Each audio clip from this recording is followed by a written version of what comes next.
Welcome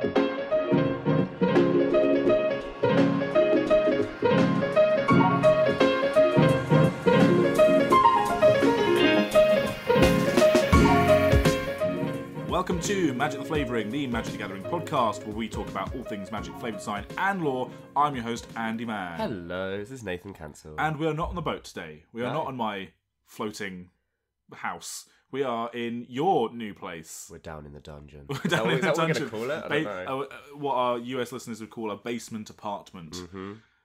Yeah, I've moved house. I've got in. Everything's still everywhere. The acoustics might be quite good, actually, thinking about it, because it's quite a small, enclosed space. Bouncy. How does the sound work? Does bouncy sound good? Bouncy sounds bad, right? Yeah, bouncy sounds generally quite bad. Okay, never mind then. But either way, yeah, welcome, Andy. It's nice that over the last, I guess for the listeners, over the last, half dozen, probably less than that, half a half dozen, 3, we've both moved house and moved in, and we've settled into new digs. It's quite cute. Yeah, it is very cute.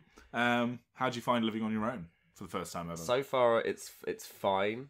It's weird when you turn around and you go, oh yeah, I haven't got this yet, and oh, I haven't done that yet, and I'm not sure how I do this yet, and where's the local anything, Oh. And it's funny, because I've only just moved down the road. I was staying with the girlfriend for the last, God, it feels like forever. It feels like about 6 months, I guess.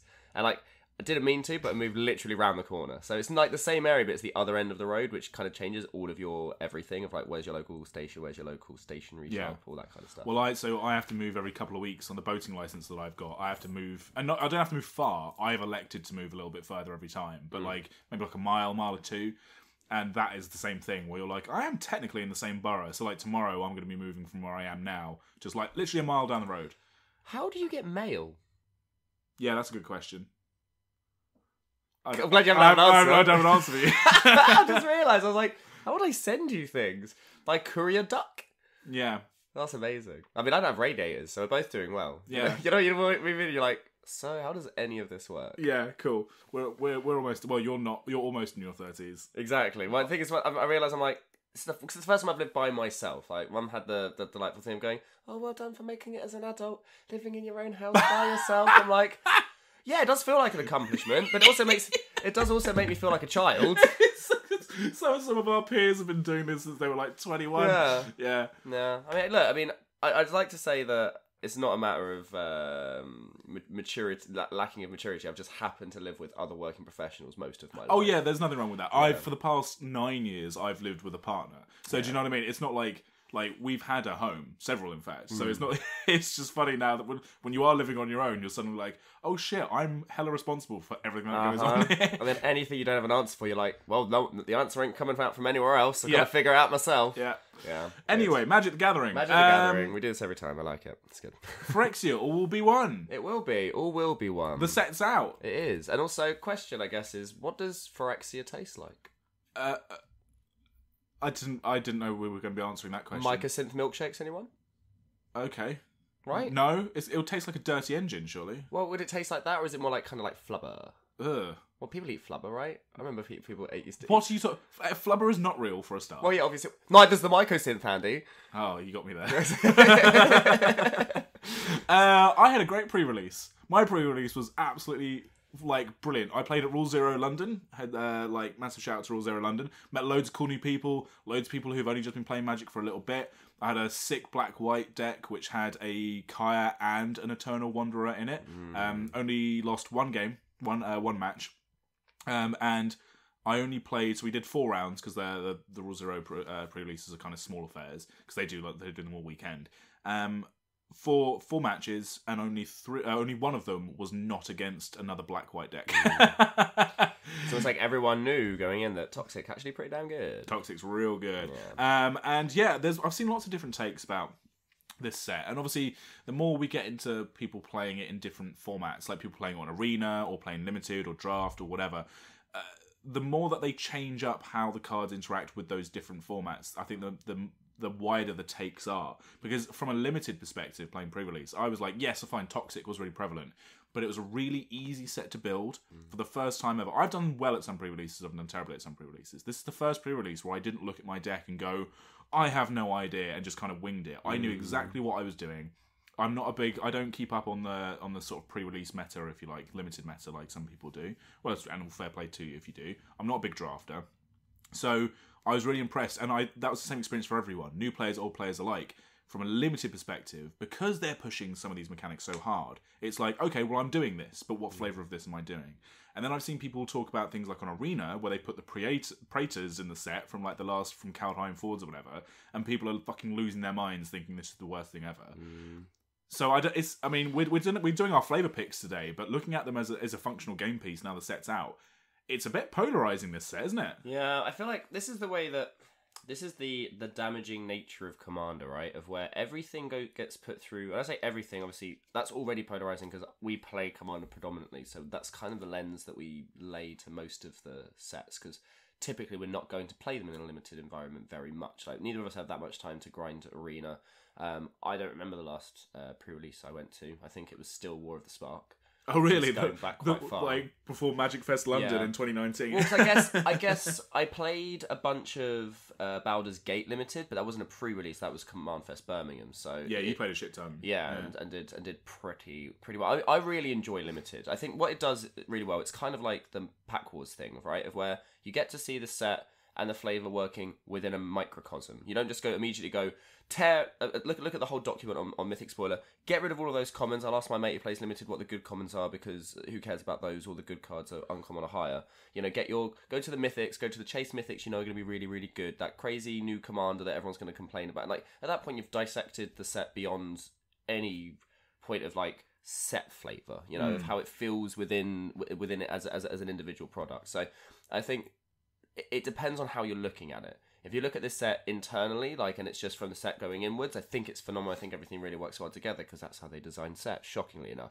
If you start to tear it open and put it apart, of course it's not gonna feel cohesive, and of course you're gonna have these polarizing opinions because you're gonna take this is the card that does this the most ridiculously, and oh my god, look at the 2-card combo with this card. So I think it depends on how you look at it, and it's nice to do pre-releases because you get that pure experience of a set.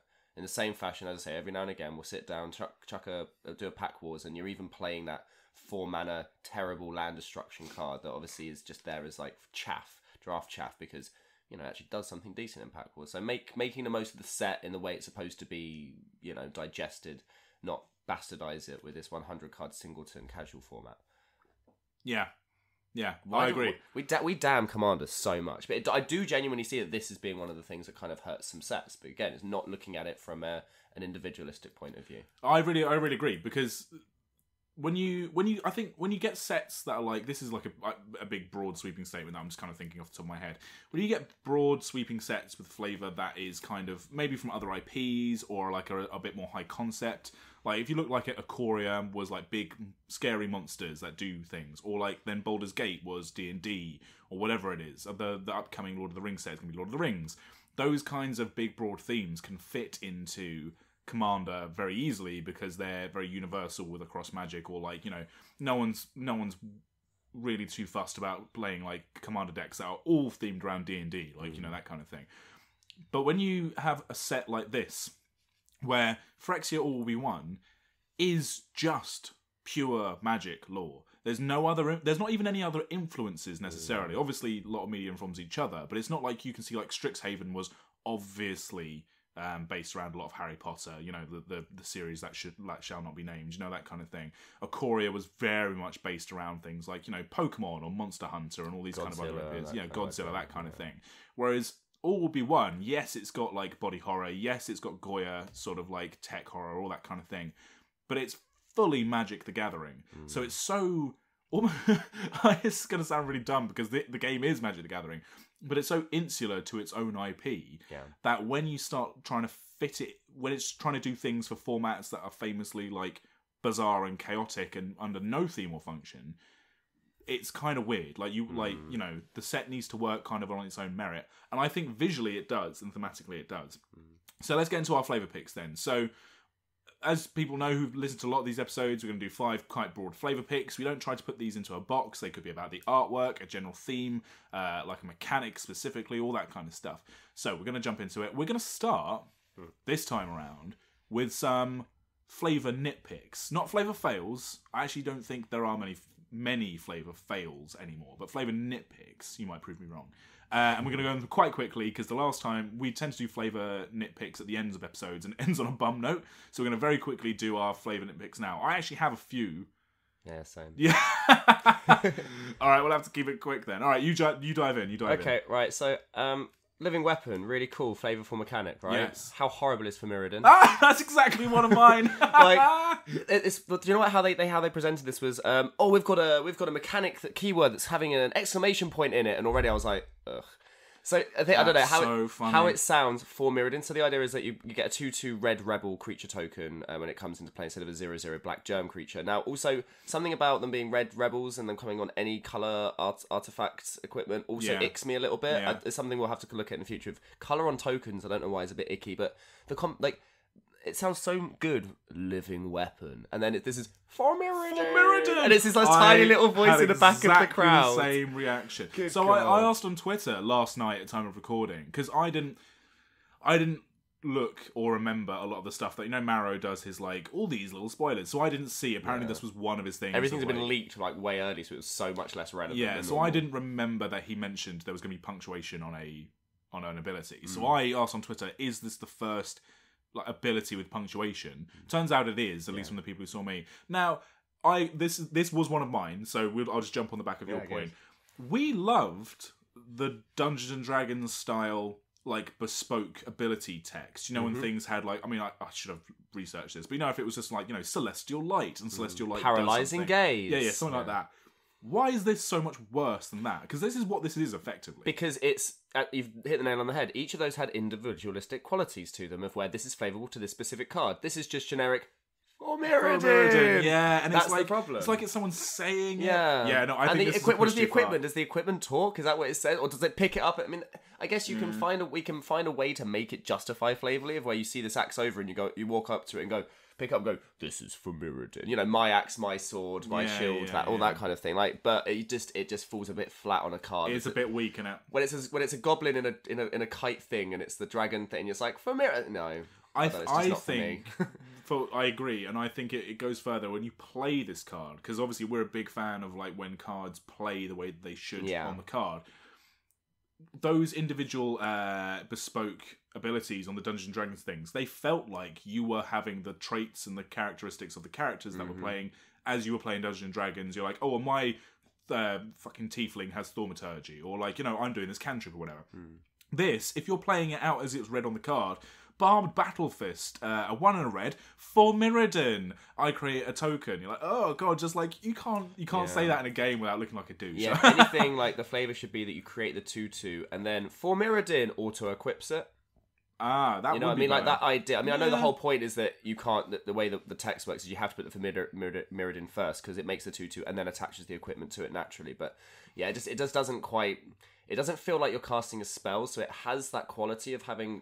It's a spell flavor text keyword ability thing, but it doesn't carry as a mage if you were to do that. Yeah, I agree. Yeah, I agree. Well, there we go for Mirrodin. You tried, you failed. Yeah. I don't like punctuation on. I think the punctuation's weird. Yeah, it's janky. All right, okay. Well, I double backed on yours, so I'll scratch that one off. But I'm going to go on with my next nitpick. This is a real nitpick. It's not actually. I'm not upset about it. I'm just interested. Sword of Forge and Frontier. The artwork is not illustrated by Chris Rann. Well, you are not alone in this notice. Do you know what the first thing everyone immediately thought was like, oh, there's a secret lair coming out, isn't there? And he's going to do the artwork for it. Yeah. Scott Murphy is a great artist. Nothing against Scott Murphy. And the art for Forge and Frontier is really cool. It shows, I'm guessing it's Tyvar, but I suppose it could be any sort of mirroring. Does he need a sword when he's got them guns? No. Date me. But it's got it's the hex gold sword, right? Which is cool. And, a lot of people, I know there's an idea. First of all, I also know Chris Rann isn't the only person, not even the first, to illustrate some of those swords. No, Mark Zerg. Fire and Ice and Light and Shadow. Were Mark Zerg, exactly, right? Yeah. But Chris Rann is the one you associate with them because he's done all the other ones and he redid those swords as well. Reprints, yeah.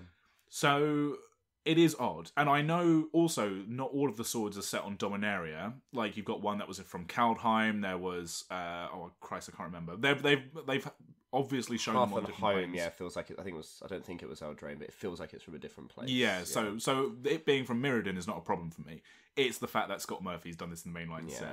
Come on. Because you can't... Because if you put all of the swords in the deck together, I know it's kind of annoyed a few people anyway, like, where you'd have the light and shadow and it'd be the only one that isn't in the same fashion. But you have them all side by side. They all have this very similar aesthetic. And yeah, Forge of Frontier does do a similar thing, but again, it's just gonna pop out a little bit, and that's just gonna be really annoying for the purists. It's not Chris Ryan. Sorry, Scott Murphy. We love you, but Chris Ryan does the swords. Chris Ryan does the swords. And now what we can do, now we've only got one sword left. If Chris Ryan now does the last sword on the Outcry, there's one sword out of the 10 that isn't done by him. That's ridiculous. Well, then he'll do a Secret Lair and he'll do his take on Forge and Frontier. Also, the blue-black one being the last one to be made is really annoying to me because it's like the one I'm most interested in, but I don't know. Yeah, you know what it's going to fucking say, though, don't you? Whenever you deal combat damage to a player, still target creature that player controls, tap all permanents that player controls, they don't untap during the next untap step. That'd be absurdly broken. Also, I guess the problem They're all absurdly broken! I guess the problem as well is pro-blue, pro-black doesn't protect you from like the creatures that want to be blocking anyway. I guess it protects you against some removal, whatever. Anyway, yeah. Small nitpick, sorry Scott, but yeah. Cool. Tameo's Immobilizer. Why is it Tameo's? And not Jace's. Or Jitaxi, or just Jix. Why isn't it a Jitaxian Immobilizer? How has she been in... Tameo has got a lot of she's got a legroom in this set. She's got a logbook. The Ikamoon glove as well is very much... Like, I get that they keep doing... So this is the War of the Spark effect, right? Of where person who's in the set has a spell within the set, like Tyvar's Justice or whatever it is, where he's choke slamming Tibble. Like, cool. I get it to a degree, but you look on the card, the flavor text isn't being spoken by Tameo. She's not suddenly like a crazy artificer mech girl. You know, she is herself, you know, now a mech girl, but she can't like make these weird... I think look on the card, tell me what about it is Tameo's apart from them being like, hey, remember Tameo's a Phyrexian? That's like, yeah, I can see it in all of the other artworks. Do you know what?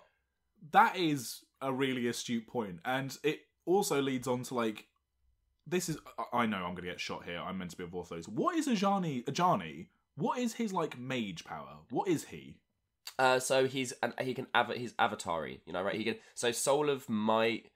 What was it? Soul's Might, Soul's Majesty, Soul's Grace. Yeah, he's like a person who can like generate like avatar. And also he's got Lightning Helix magic as well, because Lightning Helix was repurposed to be his spell. Yeah, it's a spell he's doing in the trailer against a fairy in that Brothers War trailer. So like, it's interesting you say about a Tameo, because I didn't necessarily pick up that a lot of the Tameo cards are very un-Tameo-ish. Like obviously she's a researcher and she's somewhat of a scientist. So there's one of them where it's the one where you everyone gets a poison counter. Prologue to Phyresis. Yeah. That one's kind of nice. But yeah, that makes sense. But when you look at a lot of the Phyrexianized planeswalkers that we've seen so far, and actually this will tie into one of my Flavour wins, so I'll kind of double back around to it as well. Ajani's just like a big warrior, and they're just using him like a big... He's a big hit stick, big beefy thing. Yeah, because I don't think. I mean, again, is there a question as to how much of your magic dies when you get Phyrexianized? But what's the point of Phyrexianizing the planeswalkers then? So they still have the ability to travel planes, right? I mean, they still are powerful, and it's still taking. It's like the zombie effect of you take one. You're not only killing one of the opposition, but they're becoming part of yours. Right. I guess Nissa proves it, and this again, it'll be one of my Flavour wins, like of how clearly they still do keep and retain some of their abilities. Oh, I think we've got the same flavour. I think we've got the same card. We don't discuss this It's before. the name of the set. I mean, come on. Alright. But the thing that annoys me about Tammy Immobilize, and you said this idea, I didn't even think about this, but it does look exactly like the Ice Stalks from Jace as well. So yeah, why wasn't it Jace? I get this idea of you want to is it show don't tell, right? You're telling me that Tammy is a Phyrexian, you're not showing me that Tammy is a Phyrexian, and this is like a step too far in the telling, not the showing. You know, there's plenty of other cards in the set that do this. This one just felt like you're just slapping the name on just for funsies, for no reason, and it just felt a bit like meh. Yeah, I agree. Alright, my next one's is a double bill. Glissa Sunslayer and Azuri Stalker of Spheres. I mean, no offense to Fabia Kamsa and Krahartz, who are the two artists. I fucking hate their designs. They both look awful. They're awful. They look awful. She's got some chonky armor. What happened to his jaw? Did they even look at the previous card? Yeah, Azuri now looks like some kind of surfer dude. But it's like a clown. It's yeah, weird. He's yeah, he does. He looks like he looks like bizarre. some kind of. He looks like he's surfing on a wave of Phyrexians. And then Glissa is just... surfing on a wave of Phyrexians. Now that does sound sick. Glissa's got this weird, like... I mean, so, like, I understand. So I thought about this a lot, because I was like, is this just old man shakes fist at cloud? Like, this isn't my Phyrexian Glissa and Azuri. They're both Mirrodin elves who get turned into Phyrexians. It's true, I hadn't even thought about that. They are both elves, yeah. Yeah. And is this just their being further completed the further along they go?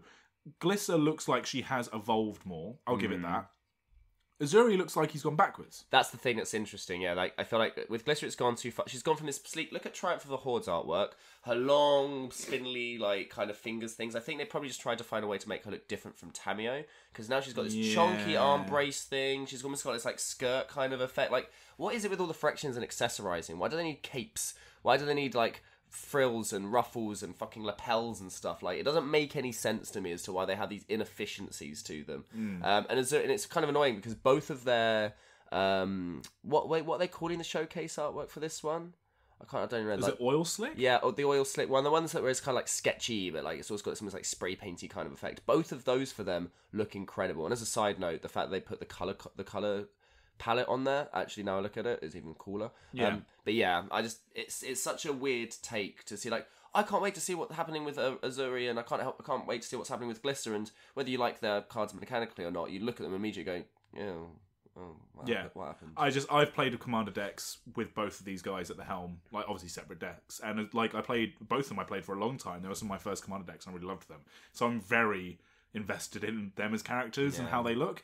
And these are not the ones. Yeah. Anyway. We have Glisser and Azuri at home. Thanks, Mum. Right, yeah. So my last ick, thankfully, I've not got I don't have many more, is they took one of the best Flavour texts and one of the best Flavour wins of the entire Mirrodin, Scars of Mirrodin, Mirrodin Besieged, and New Phyrexia arc, and they took it and they ruined it. Ogre Resistor. Okay. 2 red for a 4/3 vanilla creature. Don't make those anymore. Flavour text. He didn't have a word for home, but he knew it was something to be defended. Now, there are swaths of people out there that are like, this is my boy. Because of this one line of flavour text of just like how it completely shows how even like those that lack proper sentience understand what it is to fight for, where you come from and stuff. And they thought, hey, people love that so much, why don't we do a throwback to something that has no need to? Resistant Skywarden, 3 red. Oh, he's got a bit bigger now. He's a 5/3 Ogre Rebel with Menace and Reach, because we don't make vanilla creatures anymore. When the Volshock taught him the word for home, he knew it was what he had been fighting for. But he already knew that he was fighting for home. That's the whole point of the previous flavour text, is he didn't have a word for it, but he knew it was something to be defended. It's like, oh, now he knows the word for it, now he knows that's what he was fighting for. But he was already fighting for it. Yeah. And why have you taken one of this greatest little flavour notes, and it's such like a hidden gem because it's on a random vanilla creature. And then you just kind of go, let's play the joke again, cue the candle after. Well, this is the Boros Legionnaire or Goblin Legionnaire effect. Sure. Isn't it? But it's not done very well.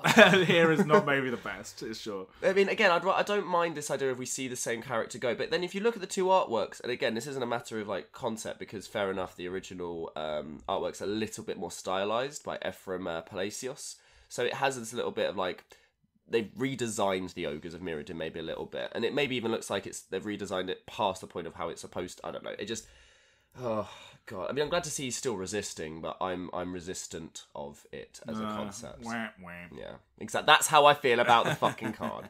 Good. All right, my last one is actually, it's not a nitpick. I guess this is a question, and feel free to defend against it if you feel like you need to. Venerated Rot Priest is, so I opened this and I didn't realise how much of a constructed bomb this thing apparently is a green Phyrexian, so ostensibly part of the Hunter's Maze, yeah. And under what's his chops? Vorinclex, yeah. What? It's a rot What's priest. his chops? It's a rot priest. Yeah. Surely that's more to do with Sheoldred's realm of the Dross pits. Why is it rot based and pestilence based? Why is it also a priest? And it's a priest, which is probably more within Elish Norn's It looks like it's part of Elish Norn's domain, but they've just painted it in green paint. And its powers and abilities scream to me more to be of the Dross pits than it does of Vorinclex's Hunter's Maze. Now, I'm not trying to gatekeep Phyresis. Like, I'm sure there's a lot of blend. It's just, it feels like they wanted this ability in green and they couldn't think of a way to express it, so they just kind of went, generic Phyrexian nonsense. True. Yeah, it's funny as well, because from a mechanical point of view, it was almost like this feels the whole target my thing with thing set mechanic cards. You know how they say bear with set mechanic is like just a thing that happens. It's kind of like similar to, what is it, Shaper's Sanctuary or something, of where whenever an opponent targets something of yours, you draw a card. It's kind of like, cool, it's that green, you can target my stuff, I'm not going to stop you from doing it, but I get a benefit kind of thing. Yeah. But yeah, I look at the card and like, yeah, it's interesting because I thought you were talking about the signpost uncommon, and that raises another question of, if the spheres are supposed to be all separate and they're supposed to have this idea of being kind of at odds with each other and trying to fight for supremacy, I think there's literally a card in the set of where it's expand the spheres or something, and it's like, so is Vorinclex still trying to like create greater dominion compared to the other ones? And also, if you think about it from a spherical point of view, the further out, the bigger the sphere, right? So if anything, there's more surface area of the grand facade than there is of, you know, the Fair Basilica. Yeah. So it's interesting to think that what happens with the cards that are multicolored, because they're cross-faction, right? And the idea is there isn't supposed to be this cross-faction aspect, even though the set is called All We Won. It's also a 5-color civil war going on. It's a tough sell. It's one of these things where, what are you actually trying to demonstrate beyond here's Phyrexia, and are you supposed to showing it as this idea of this grand unified thing? Is it supposed to feel like it's at odds with each other? And then you can't really do cards that are 2 colors, because Phyrexians can't be like, I have allegiance with both. We have quite literally exactly one character so far that has been stated to be kind of against the doctrine. You know, and that's Ixhel. You know, and that's having 3 colours as a Phyrexian must be quite confusing. And I don't understand how Atraxa manages to balance it. I think the fact that she lacks the red compassion is probably the thing that kind of allows her to be a mix of all 4 colours, because it doesn't seem right for me for any Phyrexian to be multicoloured when each of them is demanding you to kind of fit within their standardisation of the colours of magic, or their bastardisations, or however you want to look at it. So yeah, I thought it probably, if we went through the whole set, there's probably a lot of cards that fall into this category of, so they're both factions. Yeah.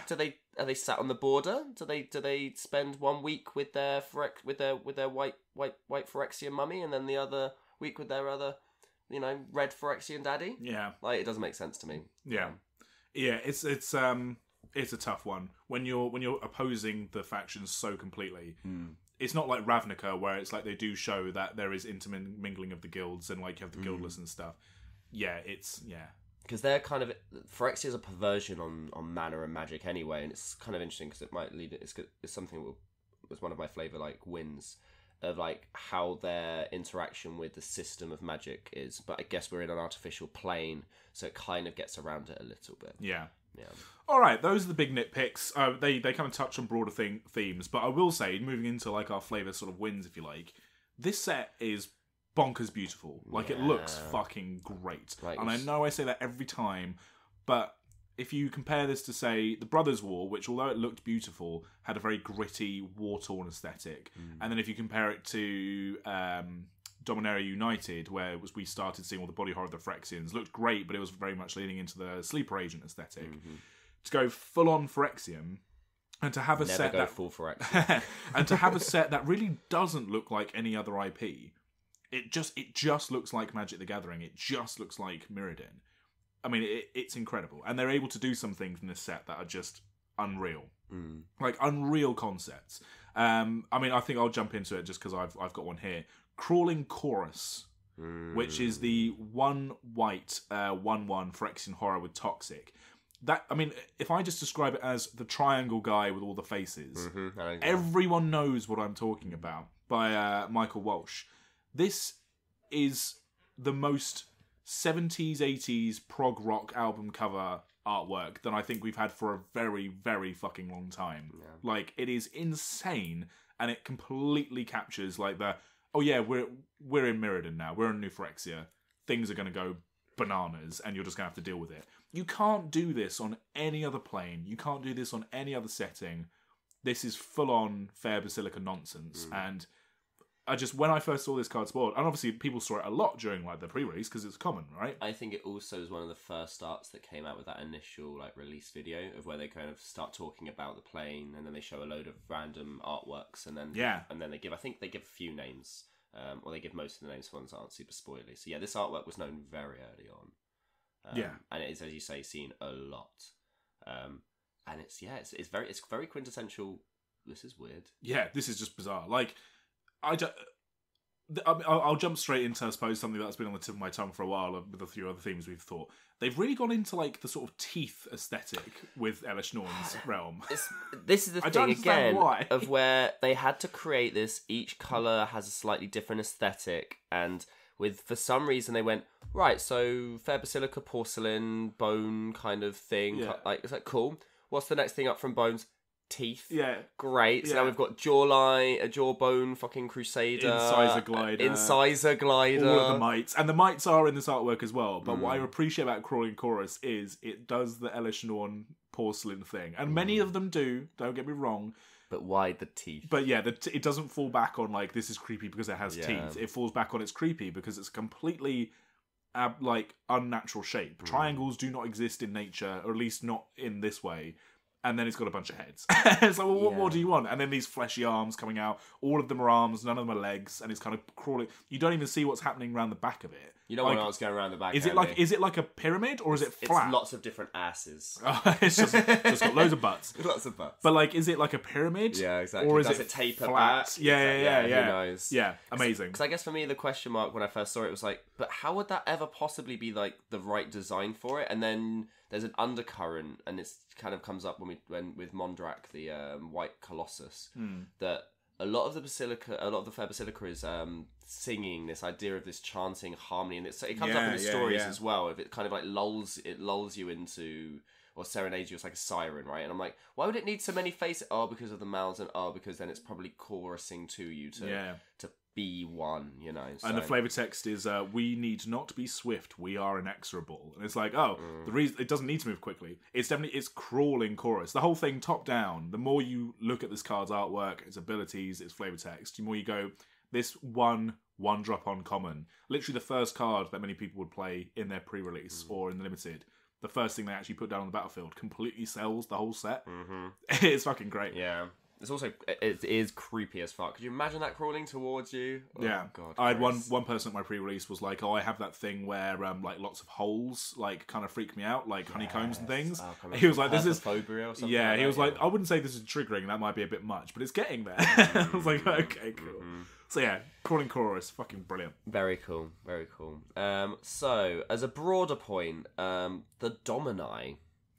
Okay, what do you think of the Domini? I think as a concept, they're really cool. The idea that the plane is naturally producing, they are a natural produce of the plane's terraformation, like outside of the control of the Phyrexians. Like it's almost like Elish Norn looked up one day and went, "Oh, hey Mondrak, where'd you come from, buddy?" Oh, they didn't make you. Yeah, and then they look down, they just go, "Quiet human." Obviously not human, but you know, whatever. So it kind of has a telling undercurrent of the Phyrexians aren't in full control of what's happening to their own plane. You know, because no one's ever experienced the full long-term effects of glistening oil plus mycosynth. So it'd be interesting to see how much further it goes. And interestingly, out of all of the five of them, because I like this idea of where they are just like they're almost avatars. I don't know why they're not Phyrexian avatars instead of Phyrexian horrors. One, it adds to Avatar Tribal, and two, it feels like they are avatars, even if they are abominations. Yeah, they don't feel horrifying as much as awe-inspiring, and the fact they take on this like quality of being of the plane's manner and a manifestation of the plane makes me feel like they probably should be avatars anyway. Interestingly, out of the five of them, I've gone for the one that's the least like it pulled itself out from like, you know, the mountain or something. You know, like I was going to get the names 1 second. So like Drivnod, for example, the black one, like I understand like it's a combination of all of the different skeletons and carcasses of everything that was there, and like Mondrak like looks like it's a building that's kind of reformed itself. Out of all of them, Tekathol is probably like the least interesting and looks the most like just like a normal other Phyrexian. But the cool thing about it is that in all of the artworks, it's got little puppet predators fighting against each other. Yes. And it's almost like it's testing to see, you know, what would happen if Vorinclex and Urabras fought each other? What would happen if Jinxataxius and Vorinclex fought each other? It's running all of these kind of experiments. And the idea is that whenever anything like lays eyes upon it, it kind of shows whoever's looking at it these horrifying, baffling images that it overwhelms your intellectual senses. And I just like the fact that it's on all of the artworks, on the alternate arc as well. It's These little puppet predators fighting against I really each appreciate those little Praetor puppets because they also give you a sense of the shape of Vorinclex and Urabrask, whereas before both of them sort of, you don't really know what they really look like because they're all just such a mess of limbs and it's plates. always coming at you kind of shots or that kind of thing. So it's nice to see them sort of stood up and actually like in full view. You know? Exactly, yeah. I mean, I think also I think the Mayhem and the Glory Domini are also really, really cool. But yeah, for some reason, I was just like, little puppet praetors. That's so cute. yeah. That's very cool. Moving on, a lot of my flavour picks are white, I've noticed. I think white, you get a sense sometimes for different sets, if they're sort of monocolour faction sets, of which ones are like the ones or that the designers really had in mind, or even like storytellers. What was predominant, and then what they just kind of had to go, what are we doing for this colour? Yeah. So very much, I think blue, green, and red were like, meh. Whereas black and white were definitely the ones in this set where they pushed them hard. Interesting. Oh, do you think? I think blue falls into the latter more than the former. I agree with red and green. Yeah. I don't agree with blue. Oh, interesting. So I think white was definitely like the key one for this set. They really want to push Elish's set, right? Yeah. So my next flavour pick is Duelist of Deep Faith, which is the 1 and a white Phyrexian Soldier 2/2. It's got Toxic. As long as it's your turn, it has a first strike. The artwork by Marcela Bolivar is horrifying. If anything, because it shows the Duelist of Deep Faith spearing a little mere. Poor little buddy. Just fucking the Mears in this set are just... They're still here as well. The Mir is still here. But they're so getting glorious. absolutely dicked on, for want of a better phrase. The artwork's interesting, not for the Mir, but it also shows how very much the Elish Norn sphere has gone like very humanoid in a lot of what they're doing. A lot of the priests and a lot of the aspirants are pretty much just humans with a bit of like, you know, Elish Nornified look to them, which is an interesting thing if you consider that they're trying to, you know, perfect a lot of the planes. Like, you would never catch Vorinclex or Jin-Cataxius keeping them more humanoid than not. Do you know what I mean? They kind of really fuck with them when they can. Whereas Elish Norn sort of just goes, we'll give you like a porcelain mask and some red sinew body. Like, it's fine. Yeah, it's interesting because another duelist in the set, Jawbone Duelist, everything apart from the face is like this weird sinew bone thing, which I think has been raised as like as a question mark of sinew's not metal, bone's not metal. How are these guys artifice kind of thing? But that's a whole different way. But then she leaves the face. Yeah, it's like, but I know that's the bit that makes us recognize it. So then create that disjointedness between what we see, everything else, the body horror of it. But the whole point of being, it doesn't feel very otherworldly to have just a bunch of like. No, I think there's Elish Norn. They've really done a lot of work with her to kind of subtly make her quite a nuanced character and what her orthodoxy really means. Anyway, so that was interesting. The thing which I really want to focus on, and I'm not the only person to spot this, I think I've seen about 4 or 5 different takes on social media for this exact flavour sort of win, if you like, is the flavour text. There is no hate behind our blades. We kill out of love and the desire to share Norn's blessings with all. I mean, if that isn't like evil white in Magic through and through, that's the Orzhov, that's the Church of the Black Rose, that's the humans of Dranith, that's fucking everything. They don't fight because they hate you, they want to save you, and to do that, you have to fucking die because you're you're an abomination. Love me to death. That sounds great. It's again very much like the crawling chorus of like selling the set as a whole. Duelist of Deep Faith, I mean, whoever wrote, they never put who wrote the flavour text, because I also get the idea that it's sometimes a bit more collaborative. But they really should at least give us some indication, because whoever wrote this completely fucking nailed a whole concept of White's colour identity on this one. Again, common. Commons are rife. If you only play Commander, we've said this in many episodes, I don't think we've said it for about a year now. If you only play Commander and you don't ever play with commons, you are missing out. Yeah. Because some of the best flavour in Magic is on these common cards. They're usually the ones that have enough space because there's so much. I mean, we'll get to it. I've got a line coming up that really pisses me off. But yeah, I think it's one of these. It's really interesting for them to show the different ways that the Praetors are trying to like convince you of the. I guess the whole point is Elish Norns is and the Whites are the White faction is the convincing you of Phyrexia's blessing and please join. I mean, I guess even Red, we saw it with Slowbad, right? Where he's like, I'm not going to force you to do it. I want you to do it. You know, whereas Elish doesn't give that opportunity of choice. She's just like, okay, I'm going to explain to you why you're wrong until you believe me. Well, I think that's it. The Red is about the sort of compassion between like ideals, right? Because the Slowbad in that side story was saying like we're all in this together kind of thing. White is all about the faith behind a shared orthodoxy that is pure. Black is about a shared malady that if everyone is tainted, then we're all tainted together kind of idea. Blue is trying to do this. We're all trying to reach this idea of perfection. And look, if we're all under the banner of science and progress through knowledge, then that brings us all together. And then green is about we're all unified under this survival of the fittest hierarchy. We're all part of that same We're all part of that same biome. So they all do have a really strong belief. And they're all very colour specific as well about what Phyrexia means. But yeah, Dualistic Deep Faith's idea is so much beyond even this set. Do you know what I mean? It's just, it shows White's entire philosophy when it comes to its more authoritarian religious bent, which is played on quite a lot, you know. Yeah, that's nice to see.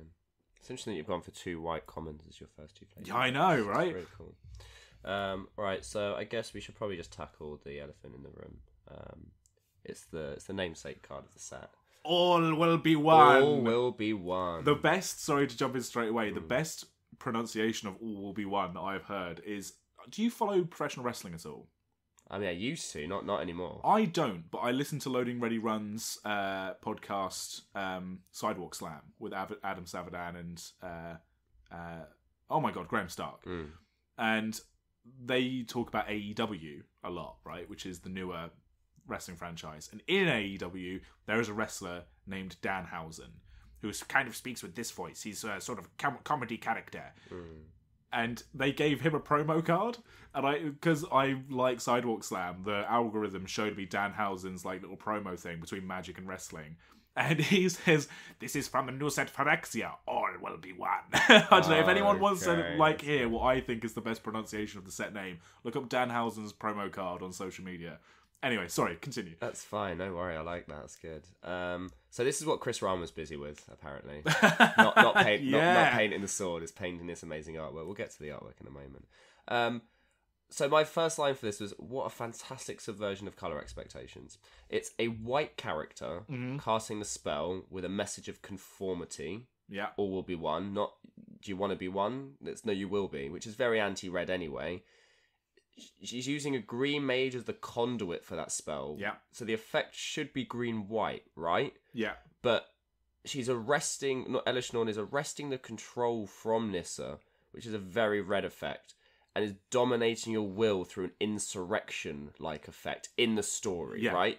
Not on the card, but in the story, that's what is happening, is you're stealing all these people, you're threatening them, as it were, you know, you're doing that take control of target creature, untap it, against haste until end of turn, and you're forcing your opponent to do action. Yeah. Which, again, all feels very red. The spell itself, being an enchantment that deals damage as you apply counters, is the very it's your typical, you know, gets out of control very easily with this one other card. All of the cards that it kind of goes infinite with are red naturally anyway, so it's almost like the effect itself feels very red, and even though it's very different to what the actual spell is doing. So there's a big disconnect for me of what the card does as a spell effect, and then what the flavour of the card is doing. But when you get into it and you realise why and how the effect is happening within the card, it feels like a red spell, even if the text doesn't feel like what the thing is doing. No, I see what you're saying. Yeah, for sure. I mean, what the card is doing, this is one of my flavour wins as well. We've picked the same cards. If you look, so whenever you put one or more counters on a permanent or player, all will be one, deals that much damage to target opponent, creature and opponent controls, or planeswalker and opponent controls. So obviously within the context of this set, we're looking at poison counters through toxic. Oil counters. Yeah, oil counters as well. So it's spreading for Phyresis through the multiverse to other planeswalkers, because we are planeswalkers as players, and then dealing damage to stuff that they're doing, i.e. starting the invasion of their boards by destroying what's already there. The more they spread, the more damage it deals. Yeah. Which is what she's doing. Yeah. Like, so yes, there is a disconnect in terms of in terms of literal like magic cards that we can like signify like insurrection, but in terms of just the broad scope of what Elish Norn is trying to achieve, it is actually pretty on the money. Exactly, yeah. I mean, I guess for me, I think the message "all will be one" is just kind of interesting because the idea is like all will be one. Yeah, that's everyone will be one if you kill everyone else. At that point there is only one. Yeah. And again, the flavor text as well. The invasion tree broke through the blind eternities and sent Phyrexian perfection coursing across the multiverse. That's phenomenal. Do you know what's really annoying about this? Is a story spotlight card. It'd be great if the story spotlight it. Well, yeah. Do you know what? This is an interesting point. I couldn't decide whether this was a flavor win or a flavor fail for the card itself. It's a flavor fail because you're right. We don't see this moment in the side stories or the mainline stories. In fact, Nissa, she's in the story with Luca, but it's a story about Luca. Mm-hmm. She appears at the very end of the main stories, Phyrexianized, presumably by Luca at the end of that story, but then we don't see it happen. And we see the start of the invasion from the characters' perspectives of the protagonists. And this is obviously something that's happening in a different part of the world tree with Elish Norn using Nissa's Planeswalker abilities, something we spoke about earlier. So this is a signifier that Planeswalkers do keep some of their powers. Exactly, yeah. But we don't see this in the story. It is a story spotlight card. However, that gives the cardboard a lot of agency in the storytelling, which is something we do like. The fact that this is the only representation of that gives a lot of legwork to the cards of telling the story, something which doesn't always happen. So it's kind of I know, it's a push-pull, right? Where the set is supporting the story and the story is supporting the set.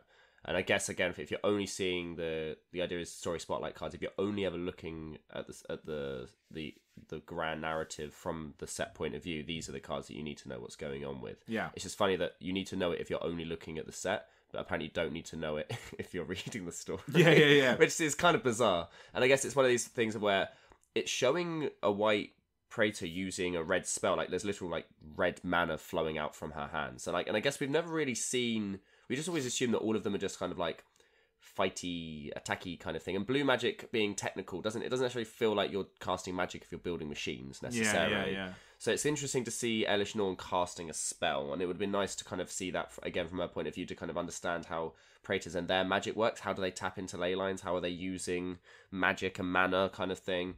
I mean, again, the artwork, again, is also really galling. I mean, there's loads of smutty interpretations out there on the internet. Oh, I didn't even see that. Why you got to put that in my mind? Yeah, the question is the line of question, I'm going to start, it's got worse than this, but then the line kind of transcends into, do they install themselves with genital parts? I mean, probably not. Why does she have a breastplate? You know, that kind of a question. But anyway, beyond that smuttiness, it's also, it just looks, if you in the moment imagine Nissa being somewhat self-aware and being used as a conduit to like to push. It's also just such a really impressive idea, right, of where it's pushing Phyrexian perfection. It's coursing across the multiverse. Like, oh, I can feel it. With the artwork, I did notice that many of Elish Norn's artworks in the set are her doing this T-pose. This is T-pose tribal. Yeah, this whole set's T-pose tribal. There's like 3 artworks of her doing this, and then people had a go at the Junji Ito artwork because people were either like, "I love Junji Ito," and like the alt artwork's great. And then other people were like, "No, it doesn't feel very Elish Norn." I was like, "Yeah, I'm just happy for another post. I'm happy for a card where she's not just the same thing." Yeah, and also it seems like understated, thrown in the background kind of thing. Yeah, I don't mind that at all. Cool. Well, yes, we need to do an episode on cards that have set names. Yeah, Mirrored and Besieged, Conflux, Hour of Devastation. Yeah, there's loads of them actually. Yeah. Now I'm thinking about it. I think the problem is back in the day it was quite nice. It just kind of happened to. It seemed to happen less frequently, so it felt more like it was just kind of as and when. Whereas now it feels like they might push it for it more. Could you imagine like the card Eldraine, Attack of the Wilds?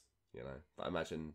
What is the Wilds of Eldraine, right? So we're not going to get that one, and then but we could have we're not going to get Lost Caverns of Itlacan or whatever they're called for. No, but we might get a card that say the Lost Caverns. Yeah, that I'd be okay with. I guess it depends on the set name, but it's cool that we've got one for Mirrored and Besieged and we got one for. And interesting that Mirrored and Besieged. We're just doing the episode now. Yeah, exactly. Side note, new episode. Let's go. Yeah, we'll look into it because I think it's about a dozen of them, so it'd be kind of interesting to see. All right, my next flavor win is another white uncommon. Oh no, another white common, sorry. Wow. So out of the 4 cards that I went, these are the ones. 3 of them are white commons. Vanish into Eternity. 2 and a white. Yeah. Instant. The spell costs 3 more to cast if it targets a creature. Exile target non-land permanent. Faced with a blast that would level not only New Phyrexia, but also a dozen innocent worlds, Elspeth consigned it and herself to the nothingness in between. Magali Villeneuve is one of the most incredible artists the game has ever had. She's goated. I know she's probably been goated for way longer than I'm giving credit for here, but this artwork... Ever since Thalia, I think. Yeah. I mean, I do like Magali's illustrative style. I know I bagged on the Dominaria United lands, but to see a return to this style... I mean, which she is synonymous with strong female characters in Magic the Gathering. Really? It's something we spoke about at length when we interviewed Magali. But a lot of the time, they are shown in very commanding poses or situations where they are... I don't know how to describe it. In this artwork, Elspeth is taking charge and is saving the multiverse. And she, in fact, in the story, completely outdoes all the other planeswalkers who are trying to get the Silex. She literally just blips in, grabs it, and goes. Yeah, she's the final twist, isn't she, when that back and forth that kept happening. But she, in this artwork, if you didn't know the context, you would say that she's in, obviously, a situation where she is the loser or a victim because she is being torn apart by the Silex.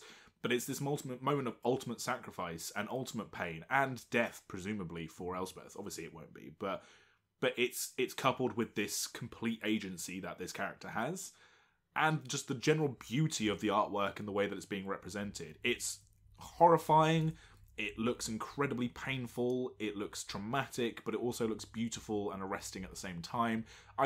Everything about this artwork is just... You don't get this anywhere else. There are no other games that can even touch this level of storytelling in artwork. Even with the same artist. Like, a lot of these people work on Dungeons & Dragons or even other card games. They don't get the same out of them. I mean, Vanish into Eternity... I know I said that Crawling Chorus was like the artwork that defined the set, and it still is. Vanish into Eternity, I think, is an artwork that very much defines the character of Elspeth and maybe the game at large. Like, Magali Villeneuve is amazing. Yeah, she's phenomenal. She's amazing. It's a shame that Elspeth's having another thing thrust through her, isn't it? After being she's died quite a few times. After being killed by being speared by Heliod. Yeah, it's a shame. It's nice to see her in another pose, like, because the only other card I think in the set that we see her face is it's right here, Resistance Reunited, right, which is with Koth, and that's like, that's a cool artwork as well. Yeah, but it's also kind of like question, or it's like, why does it look like she's like? So it's one of those things where facial expressions are hard, right? They're difficult, and I think Vanish into Vanish into Eternity. Vanish into Eternity. Just showing her in pain. I don't know. It's not that I enjoy watching people in pain, but it's nice to see her have like an active expression. Because a lot of the times I feel like we see the planeswalkers always passive. Like, we very rarely have... Interesting side note. We very rarely have planeswalkers on their cards in an action pose. It's usually them just standing.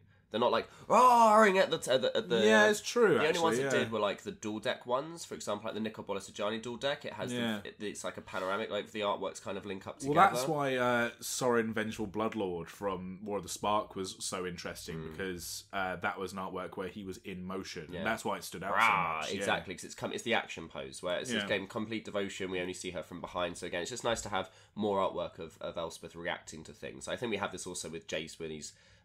Bring the End or something, which is actually a fucking credible name for a card as well. Didn't expect it to be a blue card. Don't expect it to be Jay sitting there going, "Rah, my power is 9,000." But yeah, that's a cool side note. Again, Planeswalkers in action poses is great because we've mostly just got to imagine it all in our heads when we're reading the stories, as opposed to imagining it anywhere else. God. In my head might be like the most redundant thing that people say. Oh, you know what I was thinking in my head.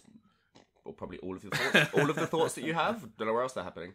Anyway, so from another one artwork of an expression of a planeswalker in a close-up. Weirdly enough, didn't mean for this to happen. Thrill of Possibility. Thrill of Possibility. Yeah. So obviously everyone knows what this card is. It's 1 in red. To discard a card as an additional cost. Draw 2 cards. Blah blah blah blah blah. Very cool bread and butter card. One of our dudes in our play group has explicitly stated that this is now replacing every single Thrill of Possibility in any of the decks. The artwork is of Nahiri, kind of halfway between her as she is as a normal person and as a Phyrexian. So this is like post knowing that she's been not completed but infected. As the infection spread, Nahiri's thoughts grew tangled. She needed to protect what she loved from Phyrexia.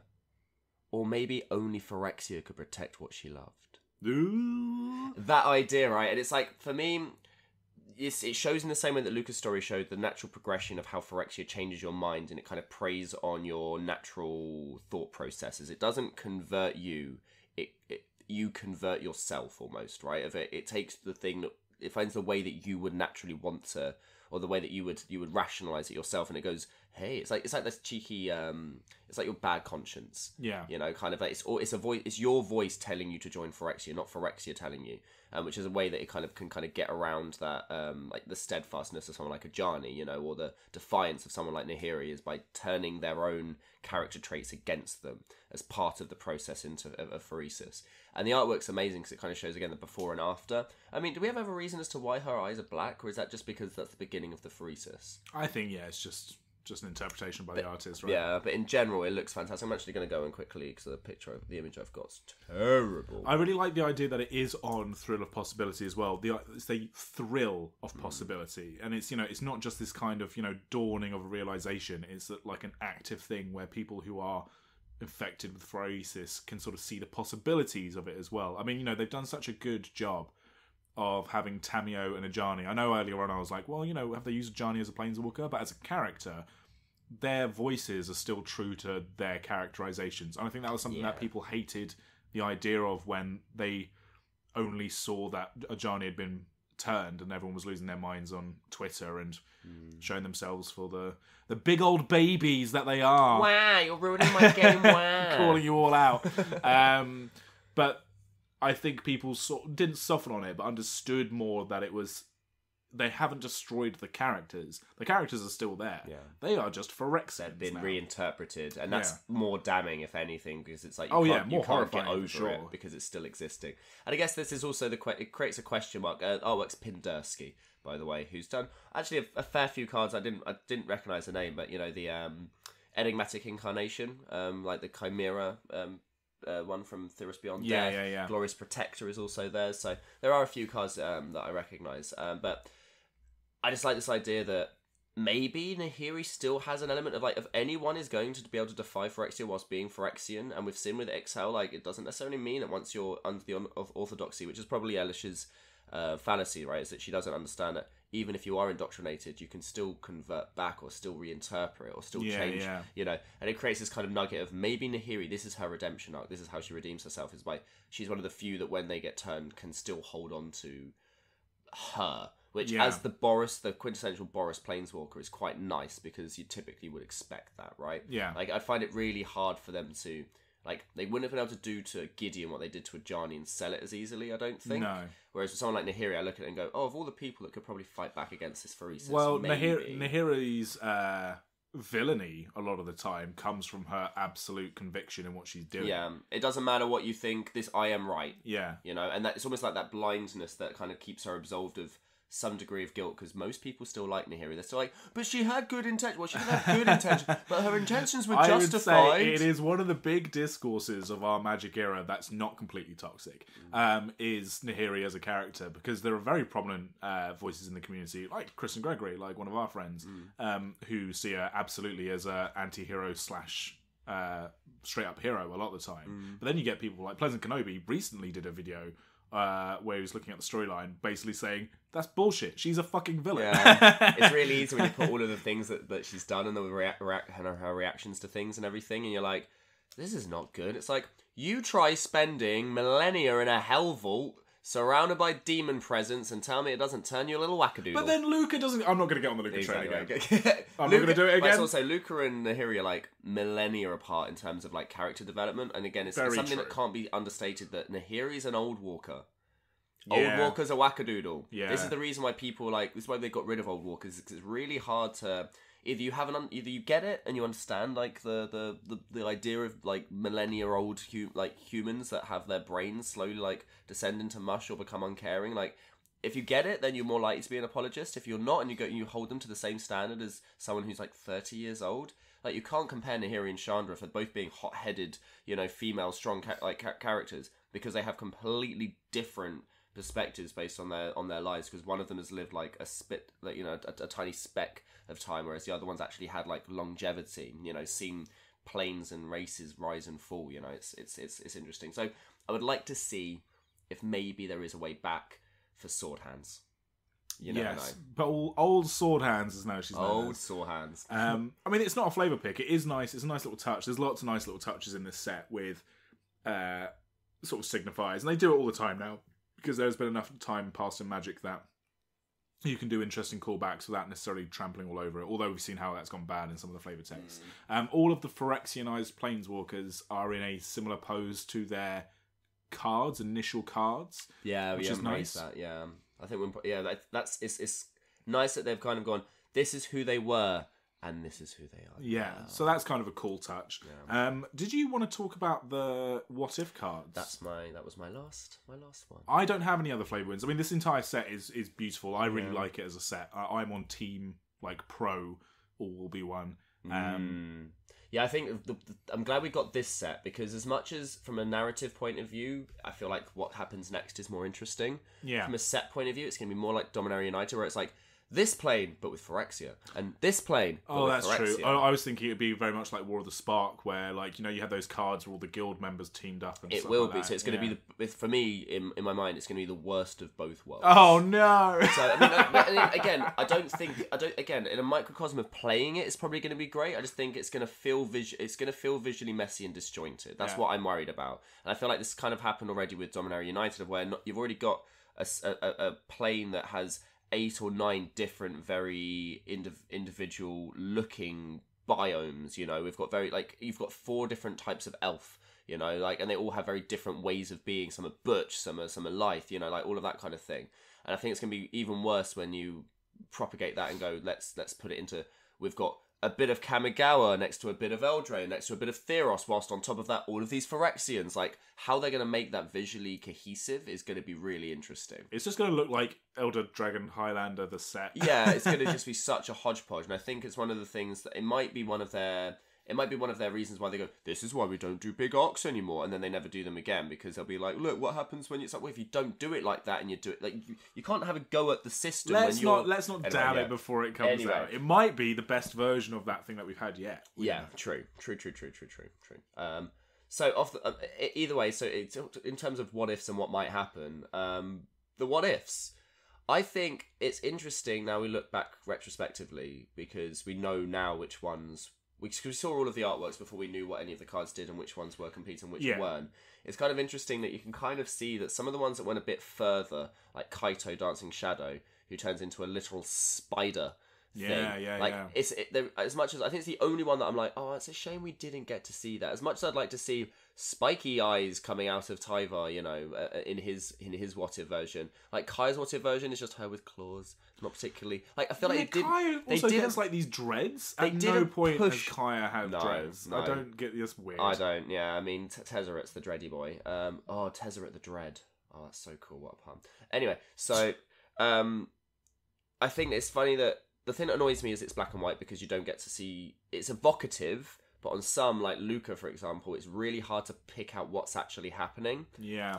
And I'd like to know more, because this is the only opportunity we're going to see the Eternal Wanderer as a Phyrexian. So when I look at it and go, lots of white bits swinging a sword. What's going on with the head? Oh, okay, cool. And you don't get to see it. Yeah. I would have liked to have seen. I'd like to get it done either not word properly is not necessarily great, but I'd like to have seen it. I'd like to see it more and have more of an understanding of what's going on in some of the artworks, because I think it was the only opportunity to see it. And with some of them like Kaito, I'm like, I would have actually preferred that than just having Vraska with a tail. Yeah. So I've seen a lot of different takes about these. Indeed, again, to invoke another UK content creator, Pleasant Kenobi, he did a whole video recently talking about the pitfalls of these What If cards and whatever else. I've seen a lot of different takes on them. I think they were a neat idea. They probably could have been their own product. I'm not too fussed about getting into the details of that. What I will say is, obviously through a narrative point of view, and this is one of those times where the product release in favour of the narrative maybe hurts the product. Like that balance is more damaging than, say, when they've released cards that give away the storyline and we don't like it. They released these 10 Planeswalkers, had the What If cards, And obviously there's loads of like, all right, it's all Phyrexianized. But that means that we don't get what if versions. We don't get what if versions of half of them. Because we don't get the half of them that are the what ifs are what happens. Yeah, that's exactly what I was going to say, yeah. Jace, the perfected mind, where he's like pulling Luxia out of himself. That was one of the most like, oh my god, so does that mean in the story he gets stabbed? It's like, there was so many, what is actually going to happen? It's like, that's not a what if, that is what happened. That's just what happened, yeah. Well, maybe it does double duty. Maybe if I look on the bright side of that, it gives us another look at that story moment, because his actual Planeswalker doesn't show that. Doesn't show Luxia. Yeah, true. I mean, for the fucking lot of good it did in the story. I really, really hope Halo has more of a moment in March of the Machines, because during World War V1, you know, that whole set we did about her finding this incredible, like, I know we've already spoken about it. The fuck? She stabs him in the chest and he just pulls it out. She nearly loses the sword. She only does it because Kaito in a throwaway line picks it up because. Just because. Yeah. So yeah, I think it's one of these things that I feel like they lent in enough with some of them and I really liked it, but they didn't lean in enough. I feel like it was, what if we kind of Phyrexianized these walkers instead of what if they went completely off the deep end? Yeah. And again, for the ones that did go completely off the deep end, they're just a little bit messy, so I can't quite pick out the individual detail. Again, because this is what I like. I like the what if. As soon as they said, I was like, that's a great idea. That's phenomenal. But I would like to see it properly. Yeah, for sure. The Kaya that I pulled in my pre-release was the what if version, and they're very cool game pieces to look at in person. Yeah, they are good in person. I did immediately get struck by. So they just made Kaya a bit spiky, and they gave her a hairstyle that she's never had before. Yeah, she just looks normal apart from the fact her face has a Phyrexian tattoo on it. Again, like, why do the Phyrexians not do what they did? Like, Kaito doesn't even have his face anymore. He's got like this weird like mask on him, and it's got lights on the bottom, and that's what I think that's my flavor pick out of all of them. They also left the little Tanuki. Oh yes, Tanuki. It should have been a spider Tanuki. You know, again. Or like the Tanuki with a bunch of legs. Yeah, exactly. Right. Like it's just one of those things where what they didn't go far enough for the ones that again we didn't get Kaya completed, so we're not going to see her in her like how Vraska lost her legs. So this was the only opportunity to see her as a Phyrexian. So maybe you should have gone a bit further. Yeah. And also, if you look side by side, Kaya and Tyvar, they're just doing the same thing.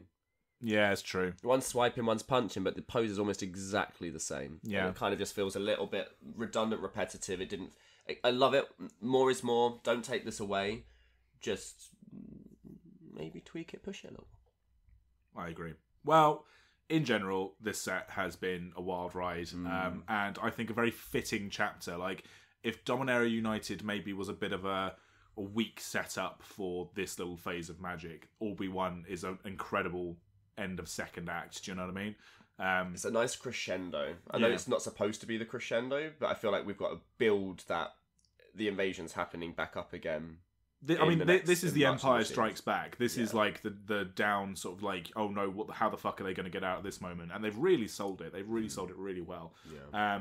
How are we going to get out of this one? Yeah. Yeah, absolutely. And I am looking forward to March of the Machines, because it'll be an interesting, like, if they're going to really restructure the whole way that Magic works, at least it's going to be exciting. Yeah, exactly. If nothing else. Yeah. So yeah, cool. All right, let us know on Twitter @MTFlavouring what you thought of this set, what your flavour picks are. I'm sure there's many things in there that we didn't pick up on. Talk about the Skull Bombs. If anyone has any takes on what the Skull Bombs are like, let me know, because I have thoughts that were maybe not formulated enough for this podcast. As if we formulate any of them. Same with the basics. We didn't talk about the basics, but let us know what you think about those, because there's three different types of basics. Yeah, that's true.